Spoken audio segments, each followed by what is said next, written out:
nós falamos sobre o ato ainda. Nós nos detemos ali no altar do holocausto na bacia de bronze. Falamos que o altar do holocausto tipifica o Calvário, a cruz de Cristo, aonde o cordeiro que era imolado todos os dias, às 3 horas da tarde, simbolizava, apontava para Jesus. Diga, Evangelho. Evangelho. Sem Cristo. Sem Cristo. Não é Evangelho. Não é Evangelho. Evangelho. Evangelho. Tem que ter. Duas coisas. Cristo fala de sacrifício. Não, irmão. Evangelho fácil não é Evangelho. Evangelho só água para açúcar. Venha para Jesus. Ele vai estar tudo que você quer. Tudo que é isso. Alguém aqui pode dizer assim: eu sou tão crente quanto os crentes do primeiro século. Eu tenho tanto perdão, eu busco tanto a Deus, eu tenho tanta presença de Deus na minha vida como um crente lá na igreja do motivo. Alguém pode dizer isso aqui? Olha, o crente. Fala para mim, quem foi na igreja primitiva que recebeu tudo que queria? O evangelho para aquele povo era morte. Diga, evangelho. Para a igreja primitiva. E olha, nunca houve uma igreja tão pura, santa e linda. Uma igreja que dizia: não tenho prata nem ouro, mas o que eu tenho eu te dou. Levanta e glória a Deus. Entendeu isso? Uma igreja que tem alguém preso, vamos orar para Jesus libertar ele. Vamos orar, dá a glória, vamos orar. Bate aqui na porta, toque. Mas não muda mais nada, tem. É medo, fecha. É isso? Aí está orando para a gente libertar ele. Essa é a igreja do Novo Testamento. Glória a Deus. Você está entendendo? Amém. Alguém pode dizer que é igual àquela igreja hoje? Não oramos tanto, não buscamos tanto a Deus. Não temos uma vida de oração como o Espírito Santo, como deveríamos ter. Nós passamos muito tempo em frente à rede de show de televisão. Passamos muito tempo no Facebook. Passamos muito tempo no Twitter. Gastamos muito tempo com o WhatsApp. E aí falta tempo para oração. E aí você chega para o crente: está lendo a Bíblia? Não tem tempo. Não tem tempo para nada de Deus, mas tem tempo para tudo do mundo. É verdade. Quanto tempo você passa com essa coisinha aqui no ouvido todo dia? Né? Ninguém. Hoje, esquecer isso aqui em casa, meu Deus do céu, sua vida para. Volta em casa, chega atrasado no trabalho, na volta, pegar o celular. Sem o celular, você não vive. É quase o ar que você respira, não é? Quanto bem. E a sua Bíblia é o quê? Está aí dentro. Deus quiser que a sua Bíblia fosse como o seu celular. Aqueles que têm a Bíblia no celular só servem para uma coisa. Diga, o quê? Não precisar carregar a Bíblia de verdade. Não tem mais. Aí precisa levar a Bíblia para a igreja. Está aqui. Mas aqui você não lê. Ninguém lê a Bíblia no celular. Fala sério. Você pode ler um trechinho, mas lê a Bíblia como se deve. Pega a sua Bíblia aí. Pega a sua Bíblia. Levanta ela. Quero ver quanta Bíblia tem. Celular não é Bíblia, não. Levanta a Bíblia, levanta a Bíblia. Olha só. A Bíblia. Agora põe ela no coração assim. Diz: escondi a tua palavra no meu coração. Não é no bolso. Entendeu? Se fosse no bolso, o salmista tinha escrito: escondi a tua palavra no meu bolso para não esquecer de casa. É no meu coração. Agora, pega a sua Bíblia aí e tenta descendo. Consegue? Não dá. Pega aí. Força. Vai. Entra. Não. Não dá. Como é que eu posso colocar isso dentro do coração? Dentro ela entra. E vai lá para dentro. E aí na hora que você precisa, o Espírito Santo sabe onde está aquele versículo, você precisa falar na hora exata. Ele vai ficar lá dentro, com o depósito e traz. Bota para mim. Mas se você não deu,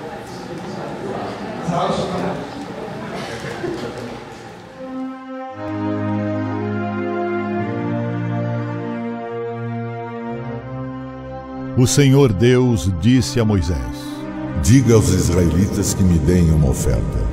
Receba as ofertas que eles quiserem dar de bom coração. Essas ofertas devem ser ouro, prata ou bronze, fios de lã azul, púrpura e vermelha, linho fino, tecido feito de pelos de cabra, peles de carneiro tingidas de vermelho e peles finas, madeira de acácia, azeites para lamparinas, especiarias para a preparação do azeite de ungir e para o incenso de cheiro agradável, pedras de ônix e outras pedras de valor para serem colocadas no manto sacerdotal e no peitoral do sumo sacerdote. Os israelitas deverão fazer uma tenda sagrada para mim, a fim de que eu possa morar no meio deles. Faça a tenda e todos os seus móveis de acordo com o modelo que eu vou lhe mostrar.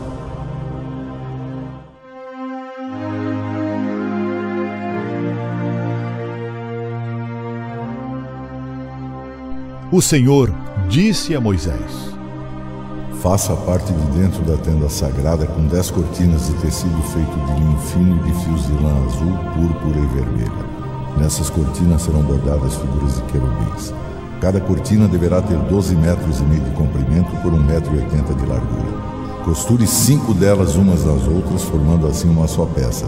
Faça a mesma coisa com as outras 5. Ponha laçadas de tecido azul na beirada de fora da última cortina de cada uma das 2 peças de cortinas. Faça 50 laçadas para a beirada da cortina de cada peça, de modo que fiquem de frente umas para as outras. Faça também 50 prendedores de ouro e com eles junte os 2 jogos de cortinas para que formem uma só peça. Faça uma cobertura para a tenda com 11 pedaços de pano feitos de pelos de cabra. Os pedaços deverão medir 13,30 metros de comprimento por 1,80 de largura.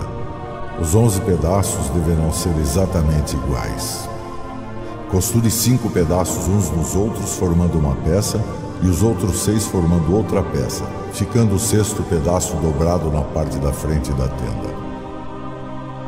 Ponha 50 laçadas na beirada do último pedaço de cada peça e junte as 2 peças com 50 prendedores de bronze para que assim formem uma cobertura só. A metade da cortina que sobrar ficará pendurada na parte de trás da tenda. Os 45 centímetros que sobrarem de cada lado das cortinas cobrirão a tenda. Faça mais uma cobertura de peles de carneiro tingidas de vermelho e em cima desta coloque outra cobertura feita de peles finas.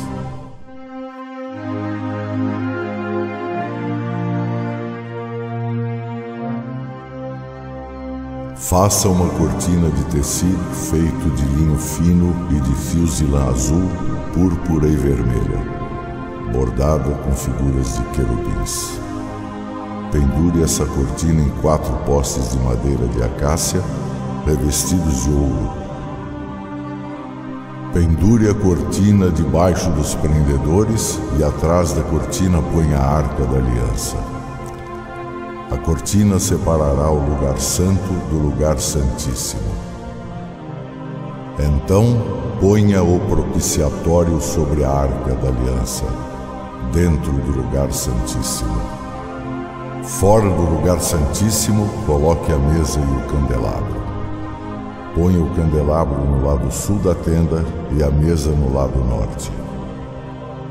Para a entrada da tenda, faça uma cortina de tecido feito de linho fino e de fios de lã azul, púrpura e vermelha e enfeitada com bordados.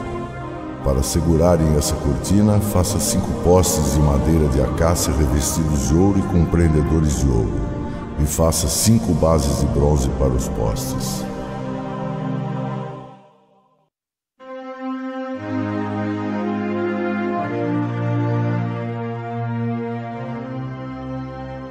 Façam uma arca de madeira de acácia de 1,10 metros de comprimento por 66 centímetros de largura e 66 de altura. Revistam-na de ouro puro por dentro e por fora, e em toda a volta coloquem um remate de ouro. Façam também 4 argolas de ouro e ponham nos 4 pés, ficando 2 argolas de cada lado.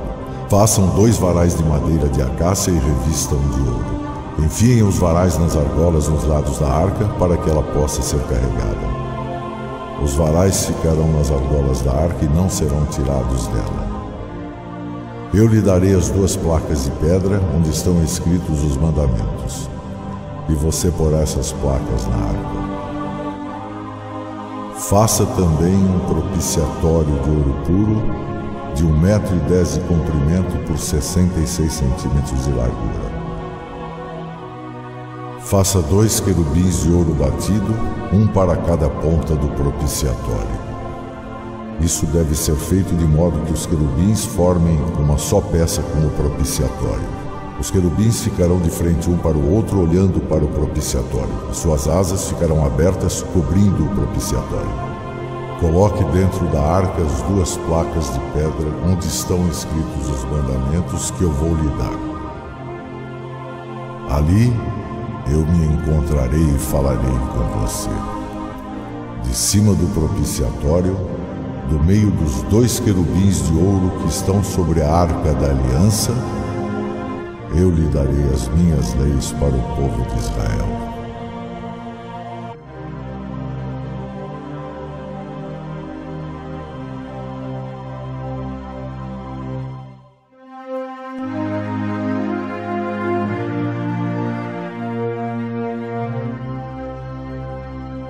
Faça também uma mesa de madeira de acácia com 88 centímetros de comprimento por 44 de largura e 66 de altura. Revista de ouro puro a mesa e coloque um remate de ouro em volta dela. Em volta da mesa, faça um friso de 4 dedos de largura e um remate de ouro em volta do friso. Faça também 4 argolas de ouro e ponha nos 4 cantos perto dos 4 pés.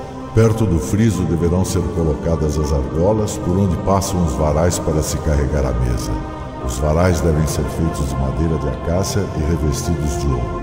Faça de ouro puro os pratos, os copos, as taças e as jarras que serão usadas para as ofertas de vinho. Porá sobre a mesa os pães da proposição diante de mim perpetuamente.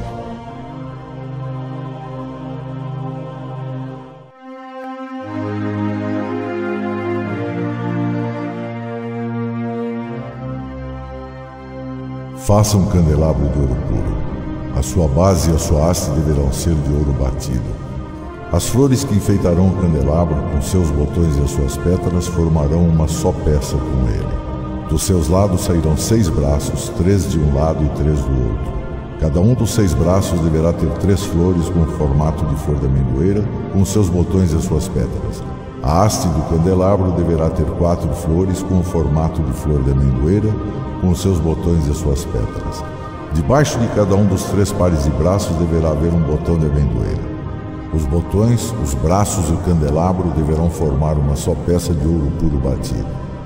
Faça 7 lamparinas para o candelabro e coloque-as na parte de cima de maneira que iluminem a frente dele.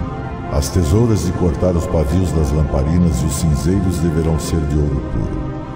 Use 34 quilos de ouro puro para fazer o candelabro e todas as peças que o acompanham. E tenha o cuidado de fazer tudo de acordo com o modelo que eu lhe mostrei no monte.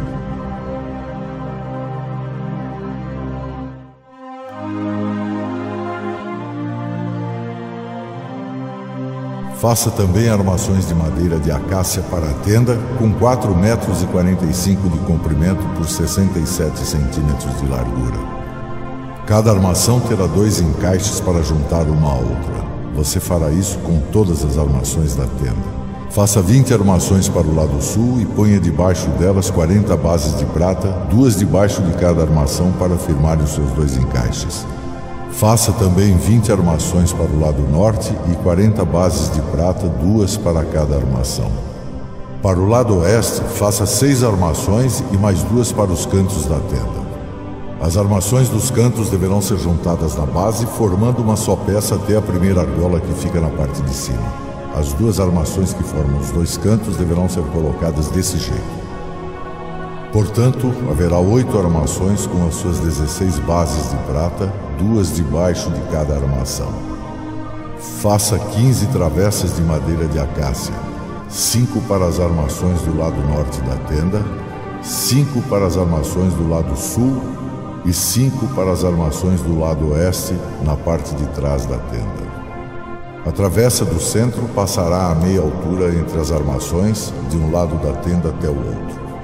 Revista de ouro essas armações e ponha nelas argolas de ouro, por onde passarão os cabos, que também deverão ser revestidos de ouro. Arme a tenda de acordo com o modelo que eu lhe mostrei no monte.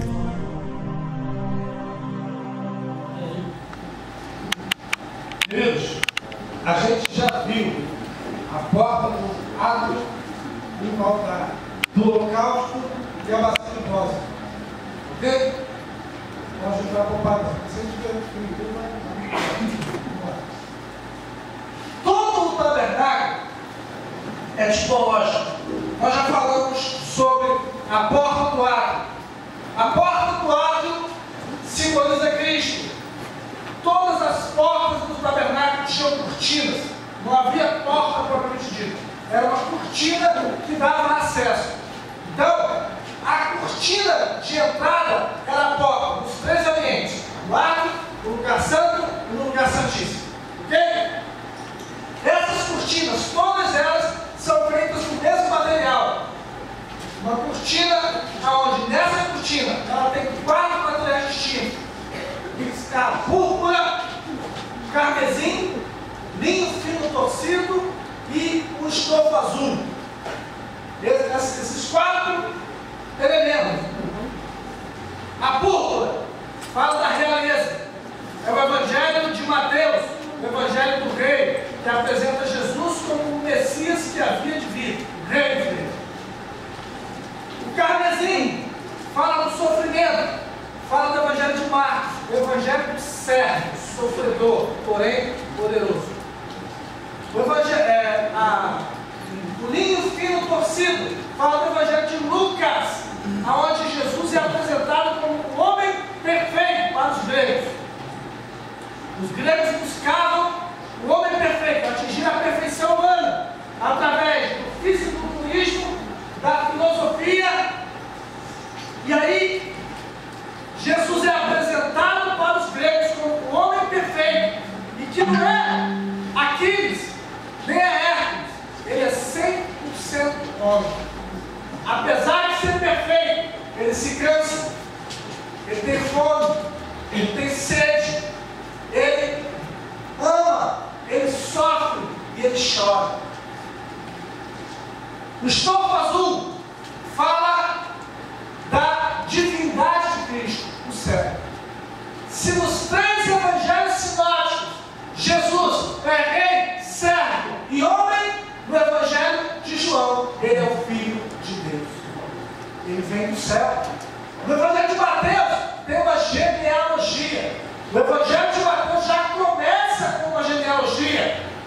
Esse é o livro da genealogia de Jesus Cristo, filho de Abraão, filho de Davi.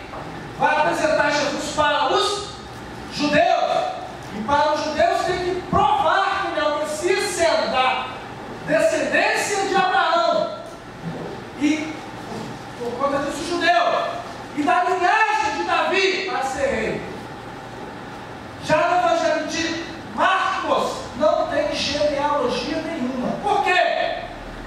Servo, escravo, não interessa de quem é filho. Não importa de onde vem. Ele é servo. No evangelho de Lucas tem outra genealogia, só que é diferente. É inversamente proporcional. No evangelho de Mateus, a genealogia de Jesus começa de Abraão. Abraão gerou Isaac, Isaac gerou Jacó, Jacó gerou e vai descendo. Já no evangelho de Lucas, a genealogia de Jesus começa de Jesus. Jesus subindo, e aí atropela Abraão, passa para Naor, Terá, e vai subindo. Por quê? Os gregos não tem nada a ver com Abraão, mas tem tudo a ver com Adão.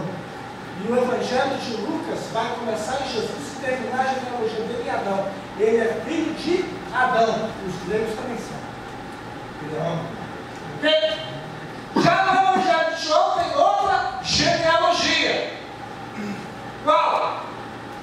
No princípio era o Verbo. Enquanto no Evangelho de Mateus e Lucas vai apresentar a origem de Jesus terrena, o Evangelho de João apresenta a origem de Jesus no céu. Ele é antes de tudo acontecer. Ele é o princípio de tudo. Muito bem. Passamos pela porta. Jesus falou: eu sou a porta. Diga, Jesus falou. Eu sou a porta. Não há outro meio. No tabernáculo não tinha outro lugar por onde você podia entrar. Não havia uma porta secundária. Todos que entravam no átrio entravam pela porta. E era uma só. Diga, não há outro caminho. Assim como não há outro nome debaixo do céu pelo qual devemos ser salvos, a não ser Jesus Cristo, homem. Aleluia. Ele é a porta. Diga, mas ele disse: eu sou a porta. Mas também falou: sou a verdade, o caminho. Então Jesus é a porta. Quando você entra, pronto. Acabou certo? Não. Jesus é a porta. E ao entrar nessa porta, você entra em um caminho. E esse caminho vai te conduzir na verdade. E esse caminho de verdade vai te conduzir à vida. Entenderam isso? Muito bem. Passado a porta, encontramos o altar do holocausto. Falou largamente dele na semana passada. Falamos que o altar do holocausto é o Calvário, aonde Jesus é o Cordeiro. De Evangelho tem que ter duas coisas: Cristo e a cruz. Onde é que está a cruz do altar do holocausto? Na madeira que se usava para queimar a oferta. Jesus é a oferta pelo pecado, mas sem a madeira não dá para queimar a oferta. Então, sem a cruz, não adianta ter só o Cristo, tem que ter o Cristo e a cruz de Cristo. Se alguém, diga, se alguém quiser vir após mim, disse Jesus, negue-se a si mesmo, tome a sua cruz. Olha ela aí, a cruz. Diga, se você é crente, tem uma cruz para carregar. Que é isso, irmão? Isso aí é legalismo, é lei? Não, isso é evangelho. Diga, evangelho tem cruz. Tem Cristo. Para que serviu a cruz de Cristo? Ele foi pregado nela, foi? Mas ele ali significava o quê?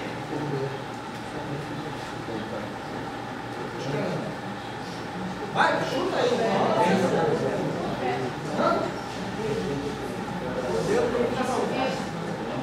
O que Jesus simbolizava na hora da cruz? Na hora da crucificação? Sacrifício. Os meus pecados também. Pecado, é isso aí. Pecado, é isso que simboliza.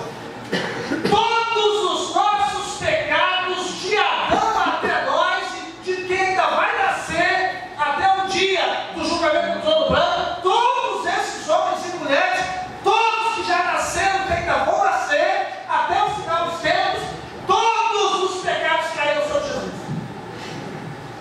Imagina. E aí ele se tornou pecado. Gente, quando Jesus está no Getsemane, ele chora. Ele pede: Pai, se for possível, passa esse cálice de mim. Não é? Você já parou para pensar o que ele estava pedindo? Não era para se livrar do sofrimento. Ele veio para isso. Ele sabia desde o início. Não era sofrimento. Você conhece alguém que é muito limpo demais? Tocou na sujeira, tem que lavar a mão. A criança botou tudo dentro de mão, passa água, sabão, só falta botar uma água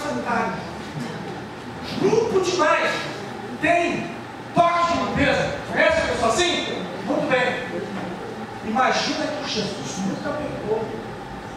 Ele não sabia o que era pecado. 33 anos vivendo em carne e osso e nunca pecou. Nunca disse uma mentirinha. Nunca enganou ninguém. Nem de brincadeira. Nunca mentiu. Nunca fingiu. Nunca pecou. Mas tentado foi tudo. Diga, tentado. Não ser. Ceder.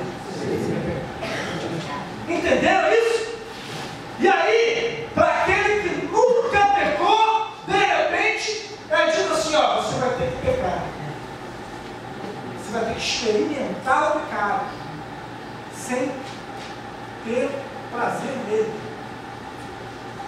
Mas é o seguinte, eu vou botar isso mais claro para você. Lembra daquela pessoa que eu falei? Aquela pessoa que é muito limpa demais? Não pode tocar em nada sujo, tem que lavar a mão, tem que passar álcool. Lembra? Agora fala para essa pessoa que é limpa demais. Olha, fulano, você vai ter que limpar a fossa. E vai ter que entrar dentro dela. Lá na palavra. Ela morre. É isso, essa é a palavra. Ela morre. Ela vai o quê? Não, eu não vou entrar não. Eu vou entrar. Ela tem nojo de terra, que dirás de excremento. Foi o que Jesus fez com os amigos. Ele entrou na fossa da nossa vida de pecado. Para limpar. Ele que nunca pecou, nunca se sujou, teve que entrar na podridão que é a nossa vida. E não só nossa, mas de todas as pessoas vivas que já viveram e que ainda vão viver. Entenderam agora? Quão sujo se tornou Jesus na cruz? Pecado. Ele ficou tão carregado de pecado que a Bíblia diz que ele se tornou pecado. E aí a Bíblia diz assim: Deus, diga Deus, Pai, é tão puro de olhos que não pode contemplar o pecado. Está no texto. Deus é tão puro de olhos que não pode contemplar o pecado. Como ele não pode contemplar o pecado, Jesus está na cruz. Olha para mim. Olha para cá. Jesus está na cruz. Os homens estão zombando dele, jogando sólido sobre suas vestes. Ele pede água no vinagre. E tem gente lá zombando e vacilando dele. E o Pai está vendo no céu. Olha para a terra. Imagina você ver alguém matando o teu filho. Machucando. Sim. Os gabaritos vêm. Sobe, né? E aí você. Mas aí o filho da cruz vê o tempo todo o pai e diz: Pai, perdoa-nos, eles não sabem. O pai não pode fazer mais nada. E aí, o que o pai faz? Os olhos não veem. Aí o filho clama da cruz: Eloi, Eloi, lama sabachthani. Deus meu, por que me desamparaste? Entenderam isso? Jesus é o Cordeiro Pascal. Ele é a oferta no nosso lugar. Ele morreu a nossa morte. Mas a oferta tem que ser queimada. Diga, a oferta tem que ser queimada. A cruz estava simbolizando lá a madeira para queimar a oferta. Nós, diga, também temos que ter uma cruz. A cruz de Jesus foi pregado nela o quê? Pecado. Jesus se tornou pecado. Para que serve a nossa cruz? Para pregar os nossos pecados. Irmão, quando você tem alguma vontade, alguma tentação, prega lá na cruz. Você está entendendo o que eu estou falando? Tentado, não ceda. Ceder é pecado.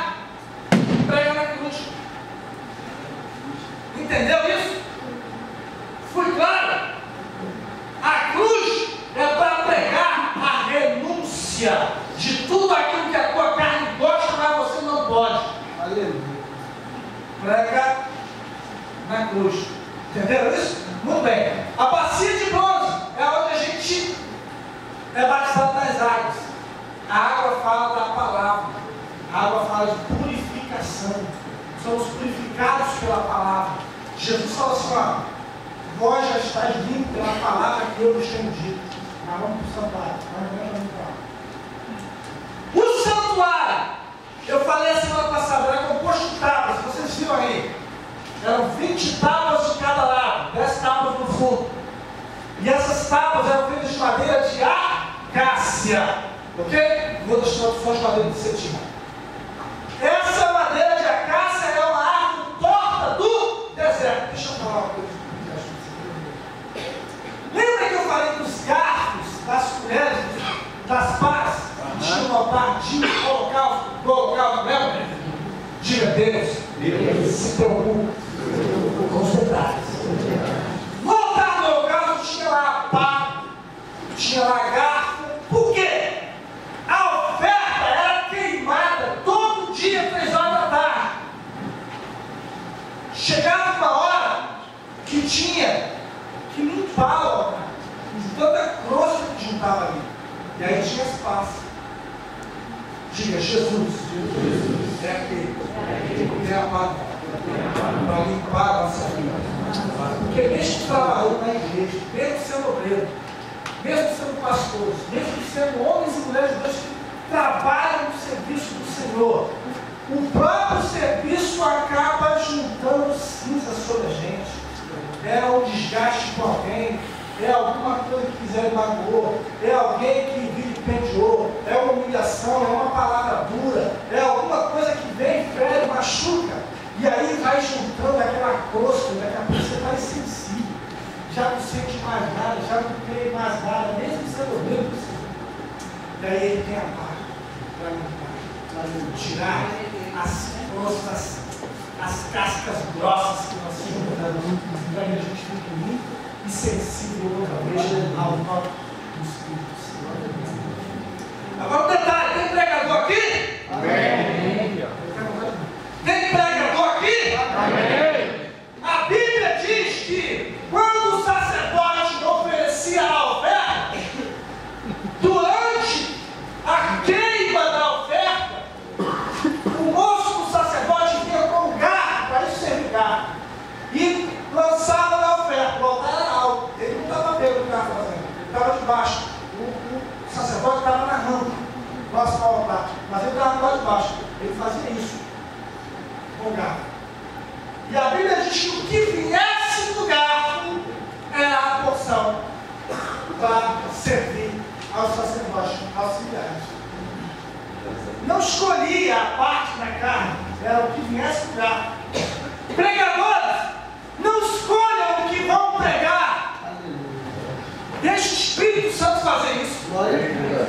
Ele é que tem que escolher, não você. Deixa o Espírito Santo botar a palavra dele na tua boca. Não escolha o que Deus vai dar a comer à sua casa, na sua igreja. Não se deve escolher a bel prazer. Não, deixe o Espírito Santo falar. Mas o cristão tem aqui uma palavra maravilhosa. Ela falou assim, gente, eu ia pregar sobre mistério, mas o tempo todo o Espírito Santo falou tanta coisa. Efésios, nada a ver com mistério. É isso aí, meu irmão. Não importa se a festa tem um tema, não importa se tiver um título para pregar. Se o Espírito Santo mandou outra coisa, faz o que Deus mandou. Diga, a igreja só se alimenta de Deus. Os garfos, as pás, as colheres, nada era de plástico.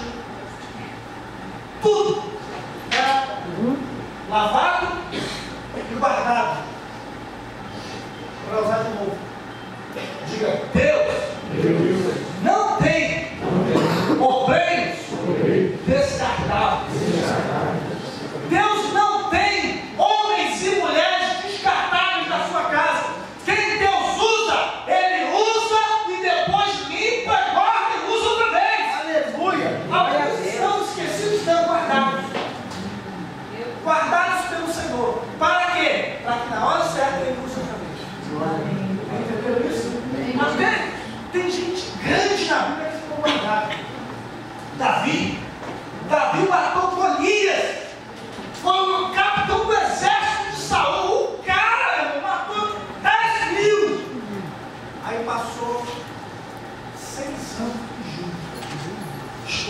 caverna. Estava guardado para depois ser usado como rei. Vamos lá. Voltamos agora para o santuário. As tábuas eram de madeira de acacia. Árvore corta no deserto. Cheio de nós defeitos. Somos essas tábuas. E aí, ao chegarmos na igreja, somos como aquelas tábuas, cheias de defeitos. As tábuas ganhavam um banho de ouro para ficarem certinhos, retinhos, e aí encaixaram. Muitas vezes nós não nos damos bem com os irmãos, temos diferenças, não gosto desse, não gosto daquela, não vou com a cara daquele ali, não suporto aquele pessoal, aquele grupinho ali, não dá não. Isso aí é porque as tábuas estão tortas, bem curadas, me fala mal de mim, aquilo ali, não gosto dele, não gosto dela, porque tivemos um problema, são buracos, não medo. Quem precisa, pastor? Não precisa o banho de ouro. Aleluia. O banho de ouro nada mais é do que o Espírito Santo, irmão. O Espírito Santo vem sobre a vida da gente. A primeira coisa que ele ministra é perdão. Glória a Deus. Quem não consegue perdoar está precisando que o Espírito Santo dê um banho de ouro em você. E diga-se de passagem, olha para quem está sobre a história. Quem não consegue perdoar, não é perdoado. Cuidado com a lei. Olha comigo. Perdoa. Fala comigo. Perdoa os nossos pecados. Assim como nós perdoamos aos nossos devedores. Logo, se eu não perdoo os meus devedores, também não sou perdoado. Ao entrar no tabernáculo, do lado esquerdo tinha a menorá, o candelabro com as 7 lâmpadas, os 7 Espíritos de Deus. Do lado direito tinha a mesa dos pães da proposição. A mesa dos pães fala da comunhão. A mesa dos pães, nós fazemos o que? O partir do pão. Jesus falou assim: fazei isso em memória de mim, todas as vezes que vos reunis. Nós fazemos uma vez por mês, tá errado? Na verdade, a gente vai fazer isso toda hora. Toda vez que se reunia, tinha que ser lá. Mas, ouça bem, a comunhão é o partir do pão. Comunhão. Junto, todo mundo. Refeição, mesa posta, celebrando o amor, a salvação, a ressurreição do Cristo vivo. A menorá fala do quê? Ser cheio do Espírito Santo. Porque o que acendia aquelas lâmpadas era azeite, azeite puro. Esse azeite é o símbolo da unção. Sem unção não tem luz. Sem luz não dá para revelar nada. A revelação veio através da luz. Entendeu isso? Muito bem. Olha para mim. Olha o que a Bíblia diz. E encostado no véu tinha o altar do incenso, as orações. O altar do incenso fala de oração. É o que você faz que sobe para Deus.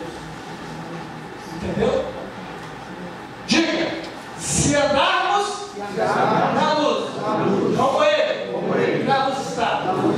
Temos comunhão uns com os outros. E o sangue de Jesus Cristo nos purifica de todo pecado. E acompanha agora: se andarmos na luz, está melhorado. Temos comunhão na mesa da proposição. Então o sangue de Jesus Cristo nos purifica de todo pecado. E as nossas orações sobem para Deus. Vamos voltar? Se eu não ando na luz, não tenho comunhão. O sangue não me purifica. Minhas orações não falam. Se tuas orações não estão subindo, tem alguma coisa errada. Procura onde é que está.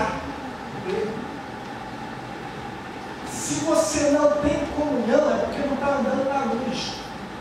Irmão, gente que tem problema com esse, que não fala com aquele, não quer nem ver a cara dela, aquilo dali não fala tem tempo, aquilo lá não bloqueia. Um monte de pergunta assim. Irmão, você pode ter até uma carta de entendimento da igreja ABC, mas do céu não está acordado faz tempo. Meu Deus. Você está indo para o inferno e está achando que é crente. É crente. Sério. Diga para quem está falando. Crente. Só Deus. Até os demônios acreditam nisso. Acreditar que existe um Deus e que há um plano de salvação não faz você um cristão. Ser cristão é andar em novidade de vida. Aleluia. Ser cristão é não temer a morte e ser difundidor da vida.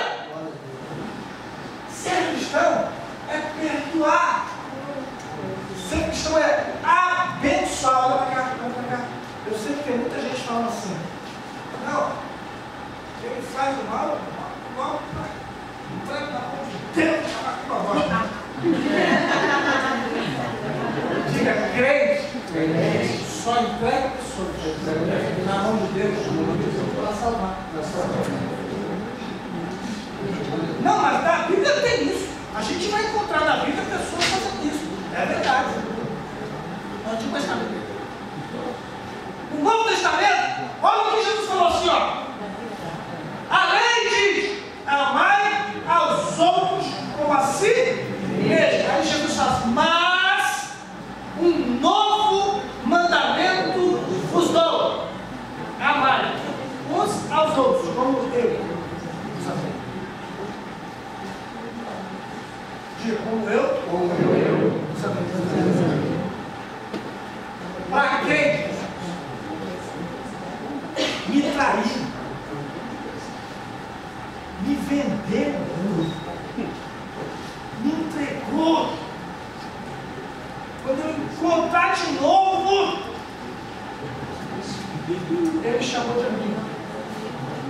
Cara, ele sabendo que Judas o traiu, quando ele encontra com Judas, ele eu não chamava, não. Ele chamou de amigo. Quantas pessoas você conhece que fizeram alguma coisa contra você e você ainda tem esse coração de chamar amigo? Mas esse é o Evangelho. Eu sei que é amargo, mas esse é o Evangelho. Esse é o Evangelho. Chama de amigo positivo. Eu não vou nem em Apocalipse. Não está no escrito não, mas eu vou decidir. Em Apocalipse tem um momento em que o anjo aparece um anjo. Eu falo nos textos, chamou de aqui não está não. Mas o anjo desce e coloca um pé sobre a terra e outro pé sobre o mar. E levanta um livro e jura por aquele que vive eternamente que não haverá mais demora. E ele dá o livro para João comer. E João come. E João diz assim: e o livro foi doce à boca, mas amargo no ventre. Diga para quem estou falando, a Bíblia é assim. É lindo, mas é amargo. Viver o Evangelho não é essa água com açúcar que você está acostumado, não. É negar-se a si mesmo. Diga, estou precisando do banho de jogo. Aleluia. E aí, agora a gente viu aqui que as tábuas, e você já parou para pensar que nesse tabernáculo não tem prego? Você viu algum prego aí? Tem não. Olha só, as tábuas eram presas uma nas outras. As tábuas eram presas uma nas outras.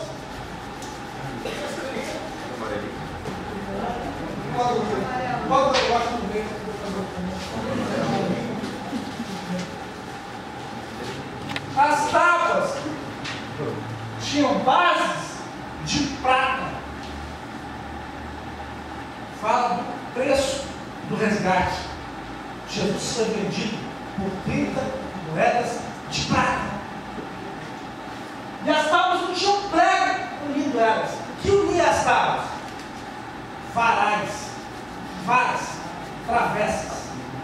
Haviam 5 travessas unindo as tábuas. 5 travessas. Diga comigo. Há uns, pois Deus, na igreja. Primeiramente, apóstolo. Depois, faça comigo. Apóstolo, profeta, evangelista, pastor, mestre, aquele que entra nos lugares mais difíceis e traz a luz do que está escondido. Pastor, aquele que tem uma aliança com a igreja, tem que entregar ela para o noivo. Evangelista, aquele que se sobressai em sua geração, é mais conhecido. Profeta, aquele que aponta o pecado do povo no caminho de Deus. E o apóstolo, que comunica todos os ministérios. E essa é a mão de Deus na igreja, que mantém unida a igreja. Glória a Deus. As tábuas somos nós, a igreja. As varas são os ministros de Deus. Os oficiais da igreja. São eles que mantêm o corpo unido. Vem ajudar. Somos todos assim bem ajustados, totalmente ligados, unidos, vivendo em amor uma família, sem qualquer falsidade, vivendo a verdade, expressando a glória do Senhor, uma família, vivendo o compromisso do grande amor de Cristo. Eu preciso de ti, querido irmão, precioso és para mim, querido irmão. Amém. Bem, isso são as tábuas unidas pelos varais, travessas, que na igreja são os ministérios. Entendeu? É por isso que não se pode colocar no ministério quem não tem chamado. Porque se você coloca a pessoa errada, em vez de unir, ela divide. Entendeu? Pessoas que estão competindo. A Bíblia diz que os ministros de Deus são cooperadores do Evangelho e não competidores. Homem e mulher de Deus não competem, coopera.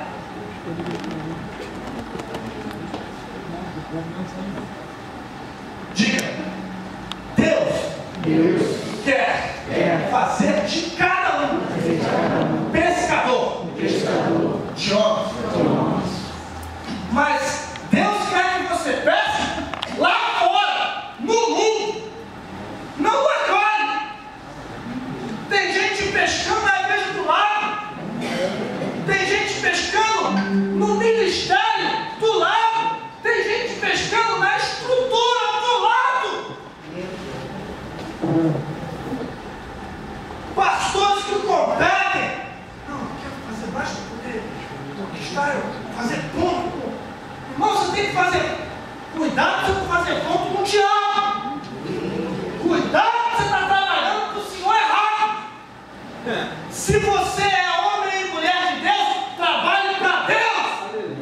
Irmão, trabalhe para Deus. Faça tudo para entrar na folha de pagamento do céu e não dos homens.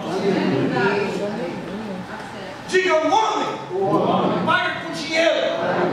Não, seja lá qual for a moeda. Mas o céu paga com saúde, paz, vida longa e prosperidade. Isso não tem para vender em canto nenhum.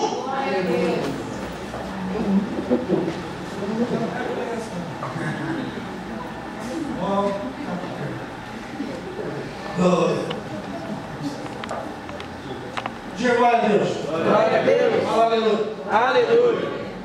Vestimos dois. Bem, ao entrar no tabernáculo, o lugar santo. Eu disse que o tabernáculo é um tipo de cada um de nós. Nós somos o tabernáculo. O átrio é o nosso corpo, ao sacrificamos. Jejum, oração, renúncia. O lugar santo é a nossa alma, onde celebramos ao Senhor. E o lugar santíssimo é onde nós adoramos. Glória a Deus. Mas também podemos dizer que o tabernáculo, no átrio, nós encontramos o Filho, Jesus Cristo. Ele morreu no Calvário, no altar do holocausto. No lugar santo, nós encontramos o Espírito Santo. No átrio, celebramos a Páscoa. Ele é o Cordeiro Pascal. No lugar santo, celebramos o Pentecostes, as lâmpadas, o vão, a comunhão com o Espírito Santo que desce sobre nós. E aí, queimamos incenso em duas estrelas. E no lugar santíssimo, celebramos a festa dos tabernáculos, a presença do Pai, aonde a oração vira gemido e engrandecimento, aonde a presença dele é tão forte, tremenda, que nós esquecemos. Você pede tudo do lado de fora, no lado, Senhor, me dá, eu quero, faz, acontece, abre, fecha, me dá, me concede. No lugar santo, você louva. No lugar santíssimo, você não pede mais nada. Agora você quer dar tudo que é tudo que há em mim, bendiga o teu santo nome. A minha alma tem sede de Deus. Aleluia. No lugar santo você não quer mais nada nessa vida, você quer o céu, você deseja o céu. Houve um tempo que a igreja vivia no lugar santo, houve um tempo que a igreja vivia no lugar santíssimo, a igreja cantava o céu.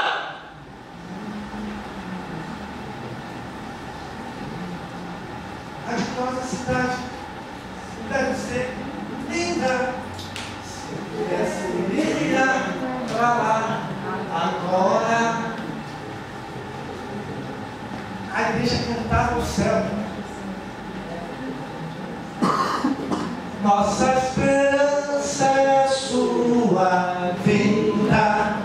Vai Deus veio buscar. Nós aguardamos Jesus ainda. É a luz da manhã.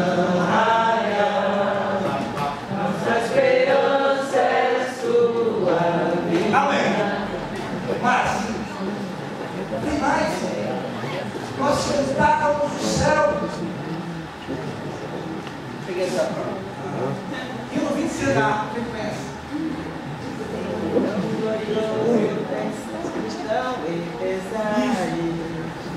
Na cidade que não tem igual, onde os muros são de puro jaspe e as ruas de ouro e cristal.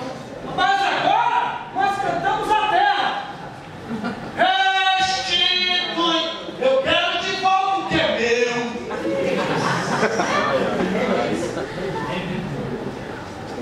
A igreja hoje olha para a terra e quer tudo o que tem aqui.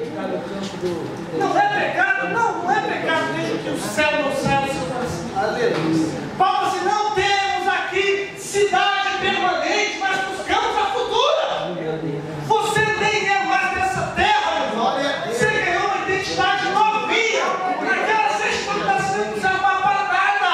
Você vai ganhar uma certidão de nascimento novinho. Glória a Deus. Sabe o que vai estar escrito lá? Onde é que você nasceu? Bora para a sua.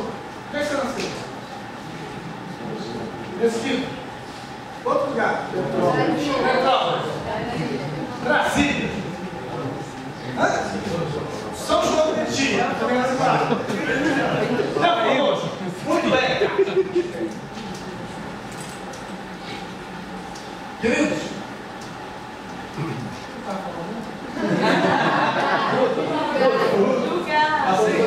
pelos frutos conhecereis vamos parar para isso. Ele estava falando de julgar, o pastor estava falando de julgar, qual o padrão que ele Sim, é. Aí ninguém julguei, aí depois ele fala, mas se tiver que julgar, aí ele dá o padrão. Façais segundo a regra da justiça. Qual é ela? Pelos frutos conhecereis a árvore. Porque não há árvore boa que dá má fruto, nem árvore má que dá bom fruto. Então é pelos frutos. Irmãos, hoje nós vemos as pessoas sendo julgadas pela posição social, pelas conquistas pessoais financeiras que a pessoa tem. A gente vê pessoas que estão sendo julgadas pela sua formação acadêmica. E a Bíblia não diz nada disso. A Bíblia está cheia de gente, cheio de Deus analfabeto.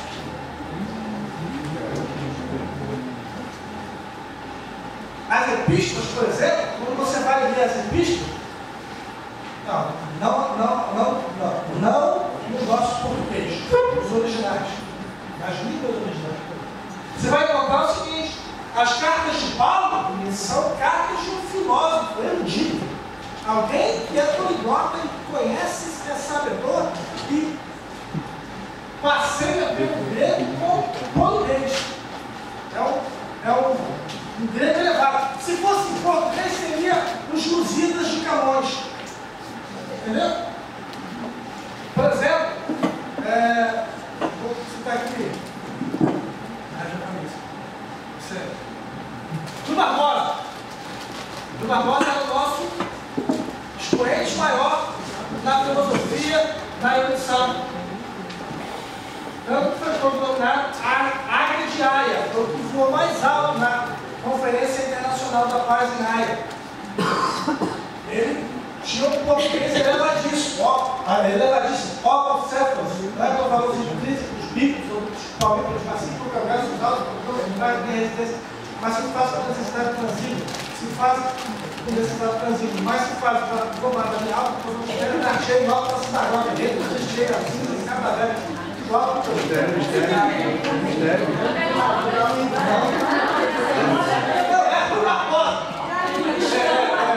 não, você já viu isso, você foi legal. Agora, quando a gente vai para as cartas de Pedro, você vai encontrar um livro muito barato, um livro muito simplório. Se fosse escrito em português, a gente ia ali, nós vai, nós foi, nós veio. Mas o aí, parece um recorde. Agora,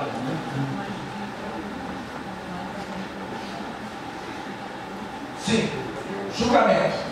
Não podemos julgar ninguém pela aparência, nem pela condição social.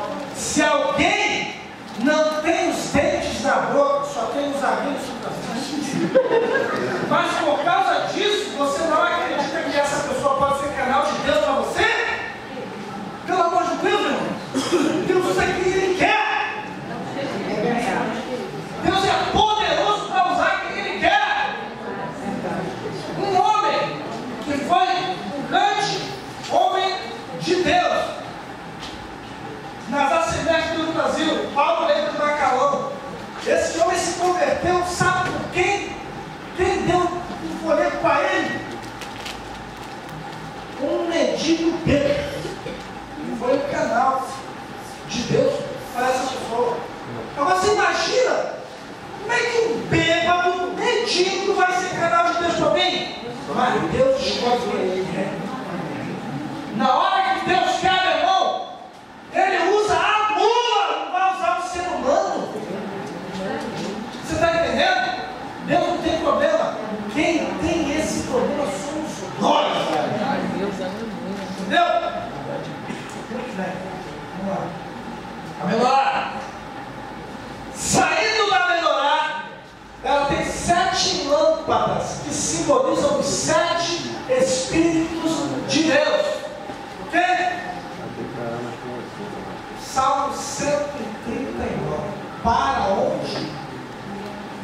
fugirei do teu espírito?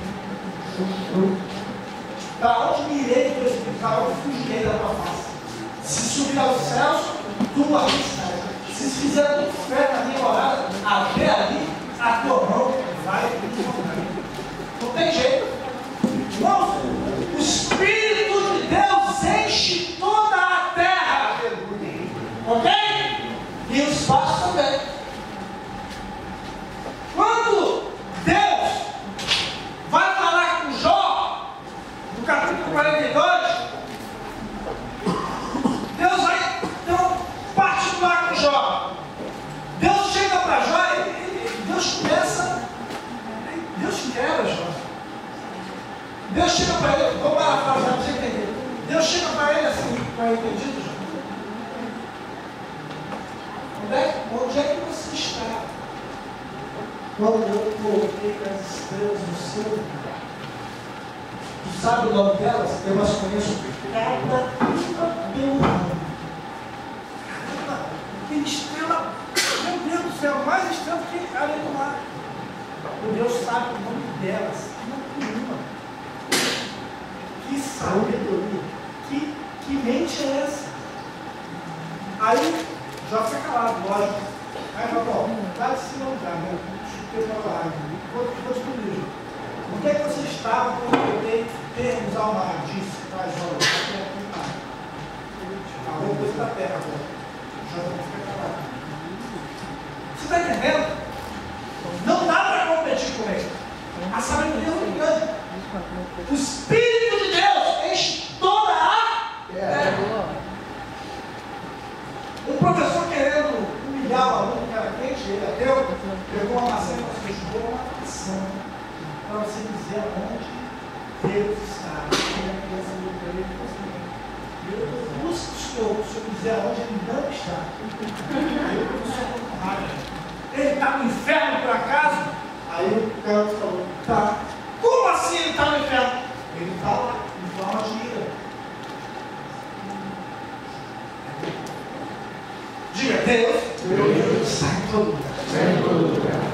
Na menorá, encontramos os 7 Espíritos de Deus, as 7 lâmpadas, que eram acesas todos os dias.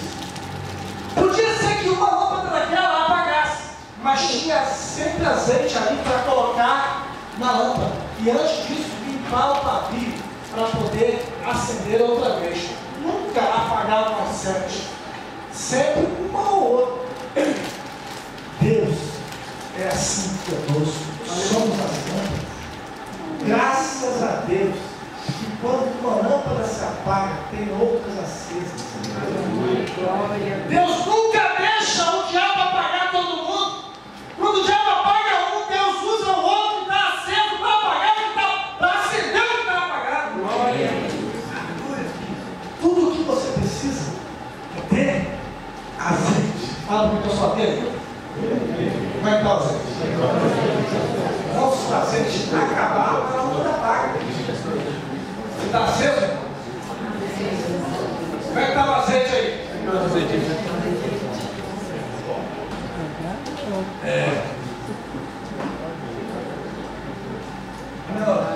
ele sai sim. Vamos para a mesa. A mesa da proposição. Na mesa havia, sim, antes de entrar na mesa, todos os utensílios têm uma coisa em comum. Todos eles têm uma coisa que tem todos. O que é? Hã? Ouro. Não. Não. Lá fora, no altar, colocar os negocinhos, ele não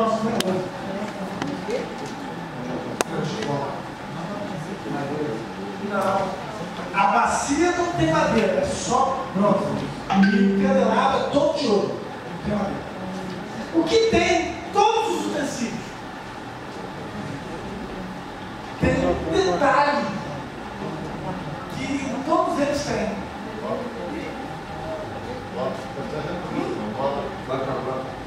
Não. Não. Não pensa. Tem uma coisa que todos eles têm. Todos os utensílios têm. Tem que botar no local.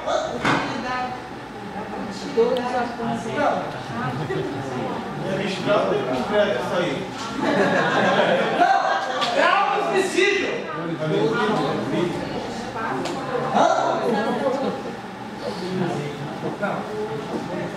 Gente, eu vim te falar pelo amor de Deus. Vai, chuta!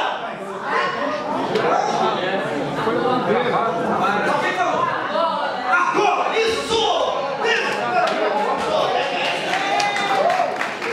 Todos os utensílios tinham argola. Olha pra cá. Sabe pra onde apontam as argolas? As argolas passavam por dentro dela as varas. Quem foi vazado? As argolas falam da marca do escravo nas mãos e nos pés. Eram 4 argolas em cada utensílio. Jesus foi vazado 4 vezes. Nas 2 mãos, nos 2 pés. As argolas. Ele foi suspenso. As argolas eram para suspender. Entendeu? Vamos à mesa. Na mesa havia 12 pães. 12 fala de governo. É o número das 12 tribos dos filhos de Israel. Os 12 filhos de José. Há 12 tribos do Antigo Testamento, 12 apóstolos do governo do Novo Testamento. Lá no céu, diante do trono do Pai, tem 24 tronos. A antiga e a nova aliança. Os pães eram 12. Diga, um pão. Simbolizando cada tribo.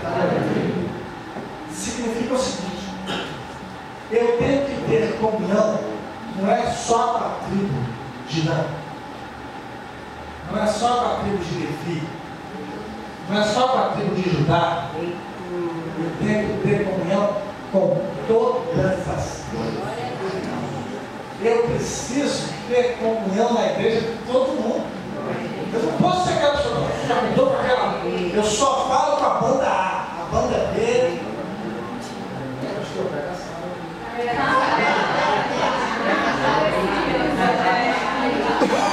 Senhor, diga, lamentavelmente, a igreja, eu vou dizer isso aqui, está o Espírito Santo, obrigado. Espírito de Deus. Tu sabe que eu falo a verdade de toda a minha alma, de todo o meu coração. Eu queria estar agora diante dos pastores do Brasil inteiro. Eu profetizo que o Espírito de Deus vai me abrir essa porta. Eu não preciso te falar para a minha luz, mas tu pode me colocar diante de milhares e milhares de pastores desse Brasil que sabe do mundo, para ouvir essas palavras, em nome de Jesus. A igreja, ela tem uma mentalidade de tribo, mas o chamado é de nação. O chamado é de nação. A Bíblia diz que as tribos de Israel, cada uma tinha seu estandarte e seu exército. Quando alguém tocava em Judá, o exército de Judá se levantava com a sua bandeira e ia lá e resolvia. Mas quando alguém ofendia a nação, cada tribo deixava seu estandarte. Todas as tribos deixavam seu estandarte e se unia em um exército só. Aí não era a tribo, era o exército da nação. E levantava a bandeira da nação. Meu irmão, nós sofremos uma afronta por esses dias da marcha gay. Isso é uma afronta contra o povo de Deus. E nós, igreja, lamentavelmente, continuamos com a mentalidade de tribo. Cada igreja na sua campanha, no seu mundinho particular, quando todos os crentes de todos os lugares dessa cidade deviam ter parado tudo que está fazendo. Vamos levantar um clamor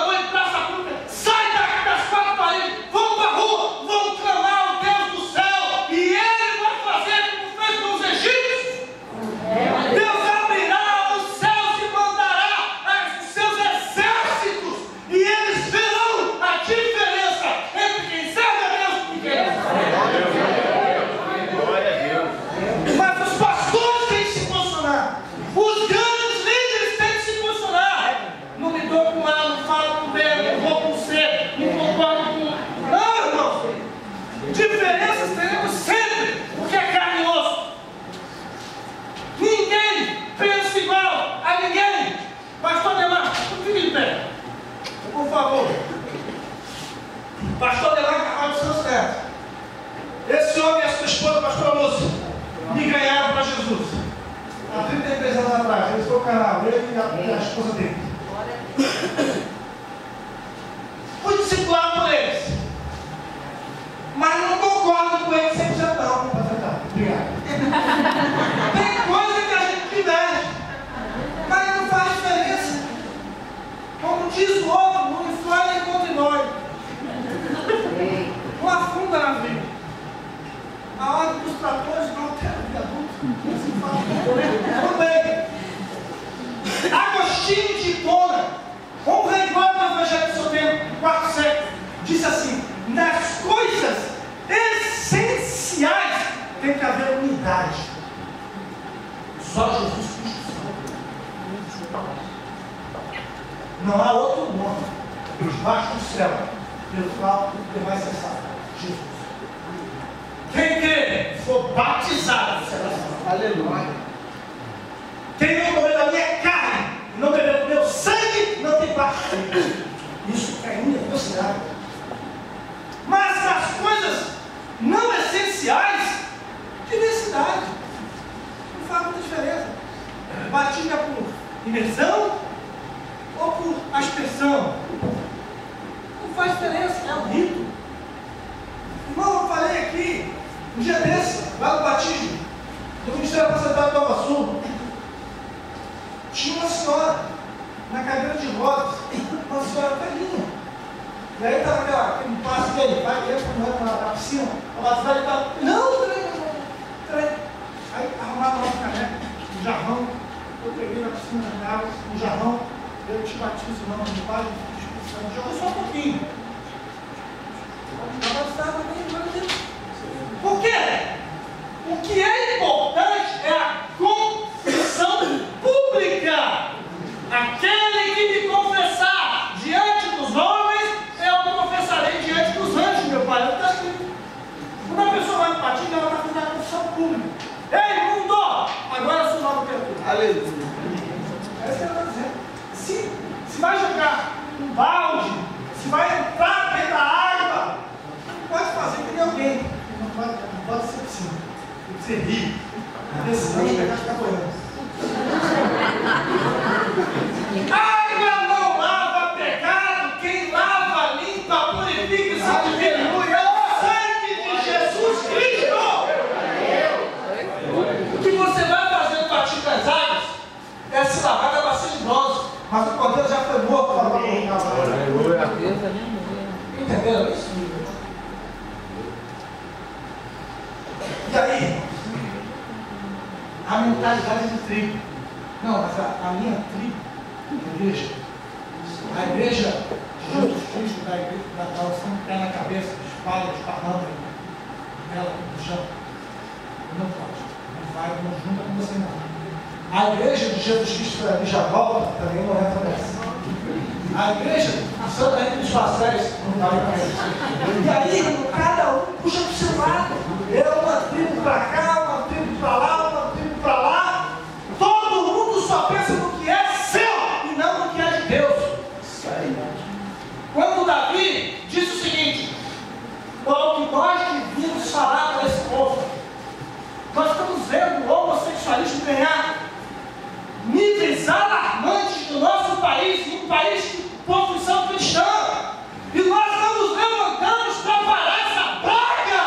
A gente tem que levantar a voz e dizer com todas as letras, irmãos, nós somos de Deus.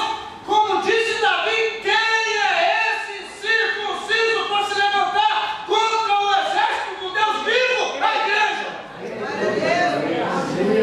Amém, glória a Deus. Estamos vendo eles ditar inglês para mexer na vida dos nossos filhos. As escolas estão mudando os estatutos. E a gente deixa. Quando a gente devia estar orando por isso, em vez de orar por casa, carro, dinheiro, trabalho, emprego, a gente devia estar orando para Deus. Olha o que diz a Bíblia, olha o que diz a palavra de Deus. Você é povo de Deus? Amém. Amém. Quero contar de novo, tinha alguns aqui esquecidos.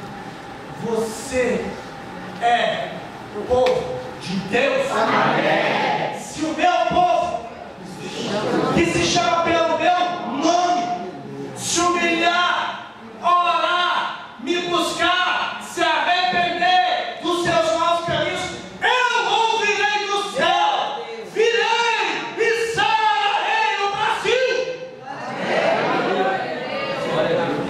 Vocês acham que sempre que nós estamos vivendo, que nunca vivemos? Agora o pessoal do Sudeste está vivendo igual nordestino. Nós estamos vivendo assim no circuncididor. Você acha que isso vem da onde? Do inferno, não do céu? E isso aí a Bíblia diz claramente que é Deus quem fecha os céus. Entendeu?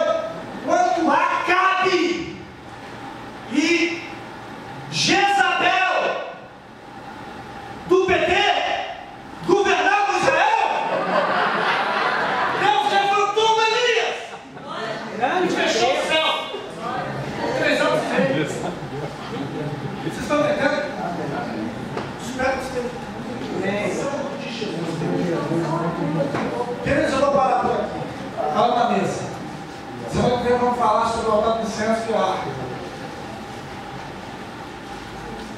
Não para não. Vamos falar do altar de incenso rapidinho. Só porque eu quero falar da veste sacerdotal. Eu quero falar do sacerdote. Eu queria falar do sacerdote. Eu queria falar do sacerdote. Espírito de Deus tem poder. Pode abrir porta onde não tem porta. Pode fazer esse Zé ninguém que fica alguma coisa nenhuma. Vou falar para o Brasil inteiro sobre o sacerdote. Sacerdote não leva no ombro a sua vontade, os seus desejos, as suas conquistas, as suas necessidades. Sacerdote usa no ombro as pedras de engaste, o lítome, com o nome das tribos dos filhos de Israel. Havia 3 famílias.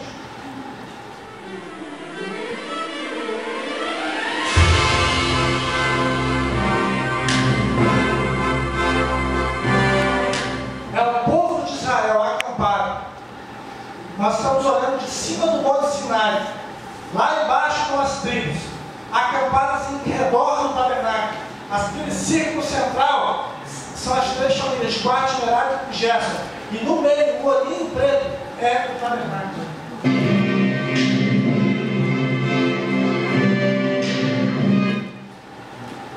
Em volta são as tribos.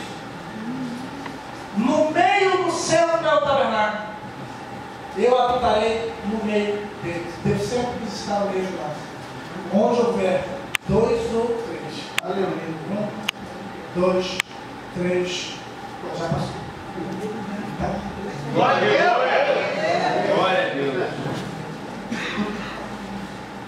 Em volta do tabernáculo, em forma de U, as 3 famílias, filhos de Levi. Gerson no meio, à direita, Coate, à esquerda, Merari. Os gersonitas, coatitas e meraritas.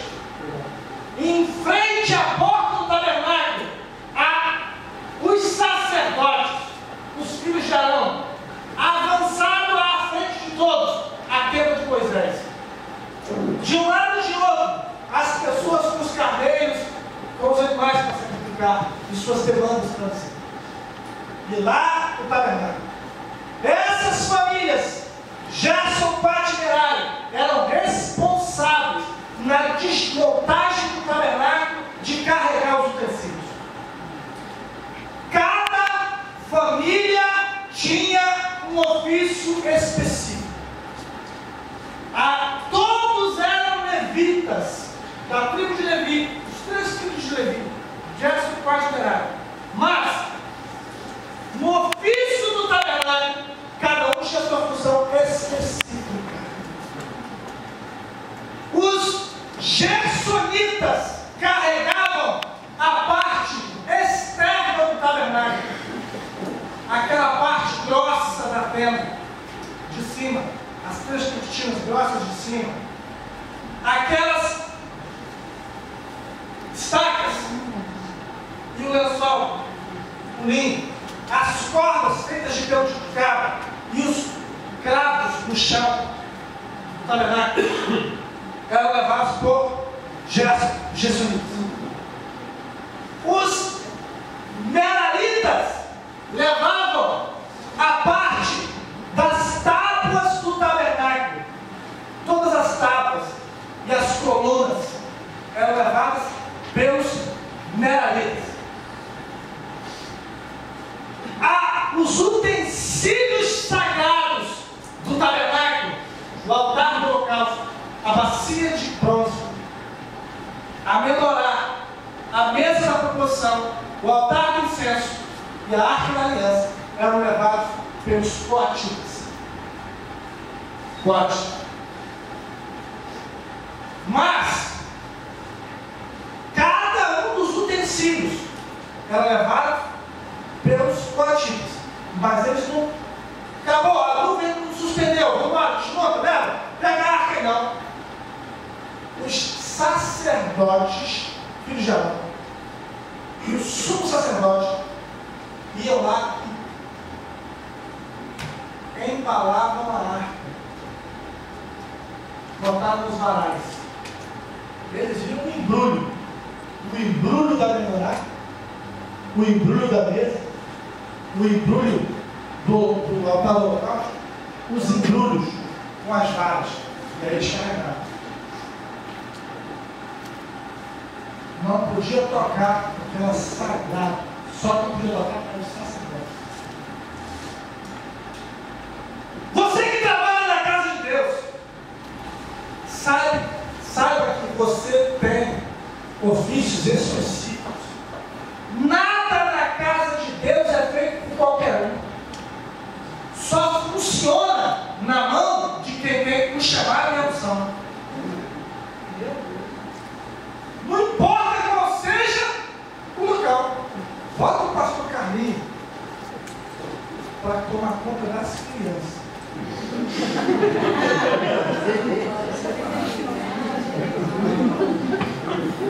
Coitado das crianças. Põe o pastor Cláudio para cuidar do estacionamento. Irmão, pega o pastor Ademar, bota ele para cantar.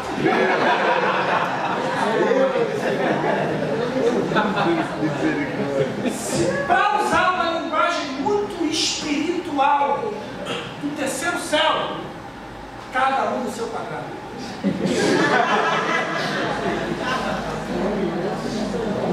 É Deus que chama, capacita.